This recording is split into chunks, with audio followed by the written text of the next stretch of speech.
ಉಪನಾಯಕರಾಗಿರುವಂತಹ ಉಪನಾಯಕರಾಗಿರುವಂಥ ಬಾಯಿ ತಪ್ಪಿ ನಾಯಕರು ಅಂತ ಬಂದ್ಬಿಟ್ಟೈತಿ, ಉಪನಾಯಕರಲ್ಲ, ಮುಂದೆ ಇನ್ನೂ ಹೆಚ್ಚಿನ ಹುದ್ದೆಗಳು ಅವರಿಗೆ ಲಭಿಸಲಿ ಅಂತ ಹೇಳ್ತಾ ಅವ್ರಿಗೂ ನಾವು ಈ ಒಂದು ಕಾರ್ಯಕ್ರಮಕ್ಕೆ ಸ್ವಾಗತವನ್ನು ಕೋರುತ್ತಾ ನೀಲಮ್ಮ ಅರವಳದವರಿಗೆ ಹಾಗೂ ನಮ್ಮ ಮಲ್ಲಿಕಾರ್ಜುನ್ ವರ್ಕೇರಿ ಅಣ್ಣನವರೇ ಹಾಗೂ ಈ ಒಂದು ಭಗತ್ ಸಿಂಗ್ ಮೂರ್ತಿ ಅನಾವರಣದ ಕಾರ್ಯಕ್ರಮದ ರೂವಾರಿಯಾಗಿರುವಂತಹ ಶ್ರೀಧರ್ ಸಾಂಗ್ಲಿಕರ್ ಅವರೇ, ಈ ಒಂದು ಕಾರ್ಯಕ್ರಮ ಮಾಡಬೇಕು ಅಂಥೇಳಿ ನಾವು ನಮ್ಗೆ ಶ್ರೀಧರ್ ಅವರು ಇಷ್ಟು ಶ್ರಮ ಪಟ್ಟಾರಲ್ಲ.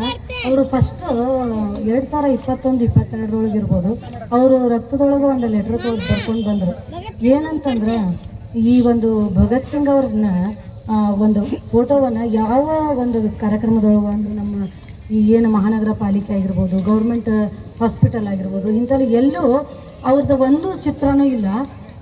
ಅದನ್ನು ಅನಾವರಣ ಮಾಡಿರಿ ಅಂಥೇಳಿ ರಕ್ತದೊಳಗೆ ಒಂದು ಲೆಟ್ರ್ ಬರ್ಕೊಂಡು ತೊಗೊಂಡು ಬಂದಿದ್ರು ಅವರು.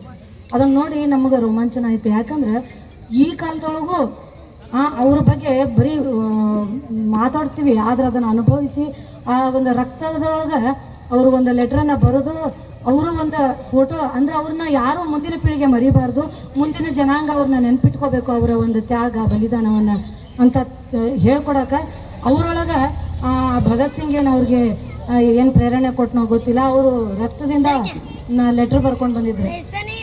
ಎಲ್ಲ ನನಗೆ ಎಷ್ಟು ವಿಚಿತ್ರ ಅನ್ನಿಸ್ತಂದ್ರೆ ಈ ಟೈಮ್ದೊಳಗೆ ಯಾರ್ಯಾರಿಗೋ ಯಾವುದೋ ಒಂದು ಹುಡುಗಿಗೋ ಯಾರಿಗೋ ಅಂತ ಇದನ್ನು ಮಾಡೋಕೆ ಲೆಟ್ರ್ ಬರೀತಿರ್ತಾರೆ ಏನೋ, ಅಂದರೆ ಎಷ್ಟು ಟೈಮ್ ವೇಸ್ಟ್ ಮಾಡ್ತಾರೆ ಎಲ್ಲರೂ. ಅಂಥದ್ದು ದೇಶಕ್ಕಾಗಿ ಬಲಿದಾನ ಕೊಟ್ಟಿರೋಂಥವರ ಒಂದು ತ್ಯಾಗವನ್ನು ನೆನೆಸ್ಕೊಂಡು ಅವರು ನಮಗೆ ಲೆಟ್ರ್ ತೊಗೊಂಡು ಬಂದು ಕೊಟ್ಟಿದ್ರು. ಅವರು ಅದ್ರ ಜೊತೆಗೇನ ಒಂದು ಫೋಟೋನು ತಂದು ಕೊಟ್ಟಿದ್ರು ನಮ್ಮ ಭಗತ್ ಸಿಂಗ್ ಅವ್ರದ್ದು. ಆ ಒಂದು ಇದರಿಂದ ಪ್ರೇರಣೆಯಾಗಿ ನಾವು ಅವ್ರಿಗೆ ಏನೇ ಕೆಲಸ ಮಾಡಿದ್ರು ನಾವು ನಿಮ್ಮ ಹಿಂದೆ ಇದ್ದೇ ಇರ್ತೀವಿ ಸದಾ. ಅದ್ರ ಜೊತೆಗೇನ ನಮ್ಮ ಶಾಸಕರು ನಿಮ್ಮ ಜೊತೆಗೆ ಇದ್ದೇ ಇರ್ತಾರೆ ಅಂತ ನಾವು ಹುರಿದುಂಬಿಸಿ ಅವ್ರಿಗೆ ಅವರ ಒಂದು ಕೆಲಸಕ್ಕೆ ಬೆನ್ನೆಲುಬಾಗಿ ಇರೋಣ ಅಂತ ನಾವು ಅವಾಗನ ಅಂದ್ಕೊಂಡ್ವಿ. ಅದೇ ರೀತಿ ಅವರು ನನಗೆ ಠರಾವ್ ಪಾಸ್ ಮಾಡೋಕ್ಕಂತ ಈ ಒಂದು ರೋಡ್ನ ಭಗತ್ ಸಿಂಗ್ ಸರ್ಕಲ್ಲು ಮತ್ತು ಭಗತ್ ಸಿಂಗ್ ರೋಡ್ ಅಂತ ಮಾಡಬೇಕು ಅಂತ ನಮ್ಮ ಕಾರ್ಪೊರೇಷನ್ನಿಗೆ ಒಂದು ಠರಾವ್ ಪಾಸ್ ಮಾಡೋಕೆ ಒಂದು ಲೆಟ್ರ್ ಕೊಟ್ಟಾಗೂ ಸಹಿತ ಅಷ್ಟೇ ಮುತುವರ್ಜಿಯಿಂದ ಬೆನ್ನು ಹತ್ತಿ ಕೆಲಸ ಮಾಡಿಸ್ಕೊಂಡ್ರು. ಆ ಒಂದು ಎಲ್ಲ ಕೆಲಸಕ್ಕೂ ಅವ್ರಿಗೆ ನಮ್ಮ ನವನಗರದ ಸಮಸ್ತ ಜನತೆಯ ಪರವಾಗಿ ನಾನು ಅವ್ರಿಗೆ ತುಂಬ ಹೃದಯದ ಧನ್ಯವಾದಗಳನ್ನ ಹೇಳ್ತೀನಿ. ಯಾಕಂದರೆ ಎಲ್ಲ ಸರ್ಕಲ್ಗಳು ಮುಂದೆ ಕಾಲಾಂತರದೊಳಗೆ ಏನಾದರೂ ಯಾವುದೋ ಒಂದು ಅತಿಕ್ರಮವಾಗಿಯೋ ಏನೋ ಒಂದು ಹೆಸರನ್ನು ಪಡ್ಕೊಳ್ಳೋ ಬದಲು ಈ ಒಂದು ಮಹಾನ್ ವ್ಯಕ್ತಿಯ ಒಂದು ಹೆಸರಿನಿಂದ ನಮ್ಮ ನವನಗರದ ಒಂದು ಸರ್ಕಲ್ಲಿಗೆ ಒಂದು ಅಜರಾಮರವಾದಂತಹ ಕೀರ್ತಿಯನ್ನು ತಂದುಕೊಡುವಲ್ಲಿ ಅವರು ಒಂದು ಪಾತ್ರ ಬಹಳಷ್ಟು ಐತಿ ಅಂತ ಈ ಮೂಲಕ ಹೇಳಕ್ಕೆ ಇಷ್ಟಪಡ್ತೀನಿ. ಈ ಒಂದು ಸರ್ಕಲ್ನ ಮಾಡಿ ಇನ್ನೂ ಠರಾವ್ ಪಾಸ್ ಆದ ತಕ್ಷಣ ಅದನ್ನು ನೋಟಿಫಿಕೇಷನ್ ಹಾಕಿ ಒಂದು 15 ದಿವಸ ಆಗಿದ್ದಿಲ್ಲ. ಆಮೇಲೆ ಭಗತ್ ಸಿಂಗ್ ಜನ್ಮ ಜಯಂತಿ ಬಂದ ತಕ್ಷಣ ಅವರು ಅದಕ್ಕೆ ಆ ಸರ್ಕಲ್ಲಿಗೆ ಬೋರ್ಡು ಹಾಕಿಬಿಟ್ರು ತಮ್ಮ ಸ್ವಂತ ಖರ್ಚಿನಿಂದ. ಅದ್ರ ಜೊತೆಗಿನ ಈಗೂ ಅವರು ತಮ್ಮ ಸ್ವಂತ ಖರ್ಚಿನಿಂದನೇ ಯಾರ ಕಡೆನೂ ಏನೋ ಕೇಳಲಾರ್ದನ ತಮ್ಮ ಸ್ವಂತ ಖರ್ಚಿನಿಂದ ತುಂಬ ಹೃದಯದ ಅಭಿಮಾನದಿಂದ ಅವರು ಭಗತ್ ಸಿಂಗನ ಒಂದು ಮೂರ್ತಿಯನ್ನು ತೊಗೊಂಡು ಬಂದಾರ. ಅದಕ್ಕೆ ನಾವು ಎಲ್ಲ ಯುವ ಜನತೆಗೆ ಪ್ರೇರಣೆಯಾದಂತಹ ಒಂದು ಕೆಲಸವನ್ನು ಅವರು ಮಾಡ್ಯಾರ. ಯಾಕಂದರೆ ಎಲ್ಲರೂ ನಾವು ಹೇಳ್ತೀವಿ ತ್ಯಾಗ ಬಲಿದಾನ ಅಂಥೇಳಿ. ತ್ಯಾಗ ಬಲಿದಾನ ಹಂಗೆ ಉಟ್ಕೊಳ್ಳೋದಿಲ್ಲ.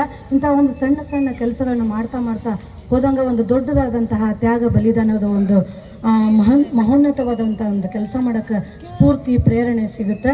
ಆ ಒಂದು ನಿಟ್ಟಿನೊಳಗೆ ಅವರು ಒಂದು ಯುವ ಜನತೆಗೆ ಪ್ರೇರಣೆ ಆಗ್ಯಾರ ಅಂತ ಈ ಮೂಲಕ ನಾನು ಹೇಳೋಕ್ಕೆ ಇಷ್ಟಪಡ್ತೀನಿ. ಅವರು ಇದೇ ರೀತಿ ಇನ್ನೂ ಹೆಚ್ಚಿನ ಒಂದು ಸಮಾಜ ಸೇವೆಯನ್ನು ಮಾಡಲಿ, ಇನ್ನೂ ಸಮಾಜಮುಖಿಯಾದಂತಹ ಕೆಲಸಗಳನ್ನ ಮಾಡಲಿ. ಅದರ ಬೆನ್ನ ಹಿಂದೆ ನಾವು ಎಲ್ಲರೂ ಇರೋಣ. ಅಂದರೆ ನಮ್ಮದು ಒಂದು ಅಳಿಲು ಸೇವೆ ಆಗುತ್ತೆ ಅಂತ ಹೇಳೋಕ್ಕೆ ಇಷ್ಟಪಡ್ತಾ ಈ ಒಂದು ಕಾರ್ಯಕ್ರಮ ಇದು ಅಂದ್ರೆ ಅವರು ಒಂದು ತ್ಯಾಗ ಬಲಿದಾನ ಮಾಡಿರೋದು ರಾಜಗುರು, ಸುಖದೇವ್ ಹಾಗೂ ಭಗತ್ ಸಿಂಗ್ ಈ ಮೂರು ಜನರು ಯಾವಾಗಲೂ ನಿತ್ಯ ಸ್ಮರಣೀಯರು. ಬೆಳಿಗ್ಗೆ ಎದ್ದ ತಕ್ಷಣ ನಾವು ದೇವ್ರನ್ನ ನೆನೆಸ್ಕೋತೀವೋ ಗೊತ್ತಿಲ್ಲ. ನಾವು ಇಷ್ಟೆಲ್ಲ ಸ್ವಾತಂತ್ರ್ಯವನ್ನು ಅನುಭವಿಸ್ತಾ ಇರೋದು, ನಾವು ಬದುಕ್ತಾ ಇರೋದು ಫ್ರೀಡಮ್ಲೇ, ಎಲ್ಲ ಸ್ವೇಚ್ಛಾಚಾರದಿಂದ ಬಾಯಿಗೆ ಬಂದಂಗೆ ಎಲ್ರಿಗೂ ಅಂತೀವಿ, ಬಾಯಿಗೆ ಬಂದಂಗೆ ಏನು ಬೇಕೋ ಅದನ್ನು ಮಾತಾಡ್ತೀವಿ.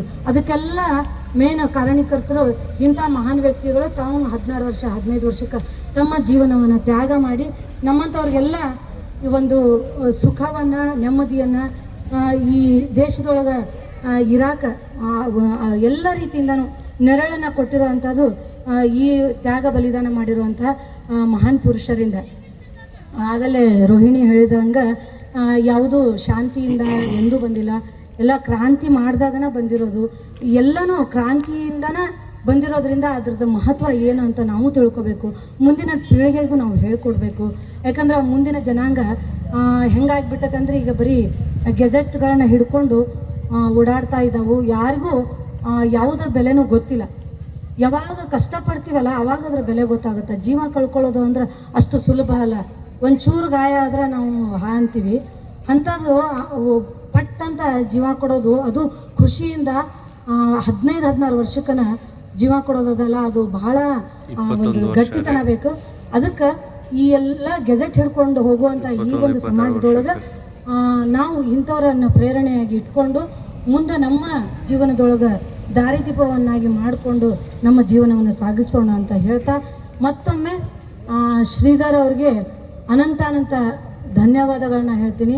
ನಮ್ಮ ಎಲ್ಲ ನವನಗರದ ಎಲ್ಲ ಜನರು ಅವರಿಗೆ ಚಿರಋಣಿಯಾಗಿರೋಣ ಅಂತ ಹೇಳ್ತಾ ನನಗೆ ಮಾತಾಡೋಕ್ಕೆ ಅವಕಾಶ ಮಾಡಿಕೊಟ್ಟಂಥ ನಿಮ್ಮೆಲ್ಲರಿಗೂ ಮತ್ತೊಮ್ಮೆ ಧನ್ಯವಾದಗಳನ್ನ ಹೇಳ್ತಾ ಮುಂದಿನ ಕಾರ್ಯಕ್ರಮಕ್ಕೆ ಅನುವು ಮಾಡಿಕೊಡ್ತೀನಿ. ಜೈ ಹಿಂದ್, ಜೈ ಕರ್ನಾಟಕ. ಈ ಕಾರ್ಯಕ್ರಮವನ್ನು ಉದ್ದೇಶಿಸಿ ಸುದೀರ್ಘವಾಗಿ ಮಾತನಾಡಿದಂಥ ನಮ್ಮ ಸಹೋದರಿ ಸುನಿತಾ ಮಾಳೋದಕರ್ ಅವರಿಗೆ ಧನ್ಯವಾದಗಳು. ಅವರು ಶ್ರೀಧರ್ ಸಿಂಗ್ ಅವ್ರ ಬಗ್ಗೆ ಹೇಳಿದರು. ಶ್ರೀಧರ್ ಸಿಂಗ್ ಅವರಿಗೆ ಭಗತ್ ಸಿಂಗ್ ಪ್ರೇರಣೆ ಆಗಿದ್ದರು. ನಿಮ್ಮೆಲ್ಲ ಯುವಕರಿಗೆ ಶ್ರೀಧರ್ ಸಿಂಗ್ ಅವರು ಪ್ರೇರೇಪಣೆ ಆಗಲಿ ಅಂತ ಹೇಳ್ತಾ ಇದ್ದೀನಿ. ಯಾವ ಥರ ಅಂದ್ರೆ, ಹೊಸ ಚಿಂತನೆಗಳ ಹೂ ಅರಳಲಿ, ದಾನದ ಬೆಳಕು ಎಲ್ಲೆಡೆ ಪಸರಿಸಲಿ. ಈ ಕಾರ್ಯಕ್ರಮವು ಯಶಸ್ಸಿನ ಶಿಖರವೇ. ನಿಮ್ಮೆಲ್ಲರ ಪ್ರೋತ್ಸಾಹ ಸದಾ ಇರಲಿ. ನಿಮ್ಮೆಲ್ಲರ ಆಶೀರ್ವಾದ ಪ್ರೋತ್ಸಾಹ ಈ ಭಗತ್ ಸಿಂಗ್ ಕಾರ್ಯಕ್ರಮಕ್ಕೆ ಮತ್ತು ಶ್ರೀಧರ್ ಸಿಂಗ್ ಯುವಕ ಮಂಡಳಕ್ಕೆ ಇರಲಿ ಅಂತ ಕೇಳ್ತಾ ಈ ಕಾರ್ಯಕ್ರಮವನ್ನು ಉದ್ದೇಶಿಸಿ ಇನ್ನೋರ್ವ ನಮ್ಮ ಮುಖಂಡರಾದಂಥ ಮಲ್ಲಿಕಾರ್ಜುನ್ ಹೊರಕೇರಿ ಸಾಹೇಬರು ಮಾತಾಡಬೇಕಾಗಿ ವಿನಂತಿಸಿಕೊಳ್ತಾ ಇದ್ದೇನೆ.